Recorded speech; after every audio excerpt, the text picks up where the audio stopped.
Surat cyber crime પોલીસે cyber છેતરપિંડીના મોટા રેકેટનો પર્દાફાશ કર્યો છે. સુરત સાયબર ક્રાઇમ પોલીસે એક મોટા સાયબર છેતરપિંડીના રેકેટનો પર્દાફાશ કર્યો છે, જેમાં શેર માર્કેટમાં રોકાણના બહાને લોકોને લાખો રૂપિયાનો ચૂનો લગાડવામાં આવ્યો હતો. આ મામલે એક આરોપીની ધરપકડ કરવામાં આવી છે, જેનું નામ ચિરાગ પ્રજાપતિ છે. આરોપીએ કમિશન લઈ અને પોતાનું બેંક એકાઉન્ટ સાયબર ગઠિયાઓને ભાડે આપ્યું હતું. સાયબર ગઠિયાઓ દ્વારા આરોપીના એકાઉન્ટમાં કરોડો રૂપિયાના ટ્રાન્ઝેક્શન કરવામાં આવ્યા હોવાનું પોલીસ તપાસમાં સામે આવ્યું છે. તો સુરતના એક ફરિયાદી સાથે બનેલી ઘટનાથી આ સમગ્ર મામલો સામે આવ્યો હતો. ફરિયાદીને કેટલાક આરોપીઓએ શેર બજારમાં રોકાણ કરવાથી અનેક ગણું વળતર મળશે તેવી લાલચ આપી હતી. આ લાલચમાં આવી અને ફરિયાદીએ જુદા જુદા બેંક ખાતાઓમાં કુલ 6,75,600નું રોકાણ કર્યું હતું. જો કે આ રોકાણ કર્યા બાદ તેમને એક પણ રૂપિયો નફો કે મૂળ રકમ પરત મળી ન હતી.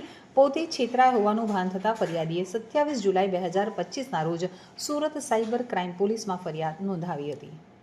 આ કામના આરોપી ડોક્ટર રેડ્ડી ના માટે એમઆરનું કામ કરે છે, મેડિકલ રિપ્રેઝેન્ટેટિવ તરીકે. અને એમને એક દિવસ એક કોલ આવ્યો જેમાં સામેવાળાએ સ્ટોકમાં ઇન્વેસ્ટ કરવાની ટિપ્સ વગેરે આપી. તો બેઝિકલી આ એક ઇન્વેસ્ટમેન્ટ ફ્રોડ છે. તો સામેવાળાએ જ્યારે ટિપ્સ આપી અને એમને કીધું કે તમને વધારે વળતર મળશે જો તમે અમારી સાથે ઇન્વેસ્ટમેન્ટ કરો. તો પછી એ જે એમઆર છે એમને અઢી મહિના સુધી આ ફ્રોડ ચાલ્યું અને ટોટલ અઢી મહિનામાં એમઆરએ એમને 6,75,000 જેટલા રૂપિયા સામેવાળાની અકાઉન્ટમાં ટ્રાન્સફર કરી દીધી હતી. અને એમને એમ લાગ્યું કે હું ઇન્વેસ્ટમેન્ટ કરું છું.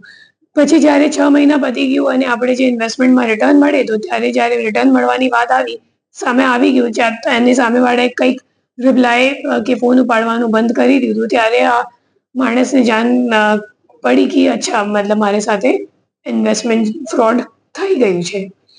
અને આ કામના જે આરોપીને અમે લોકો લઈને આવ્યા છે એ પાટણ જિલ્લાના છે.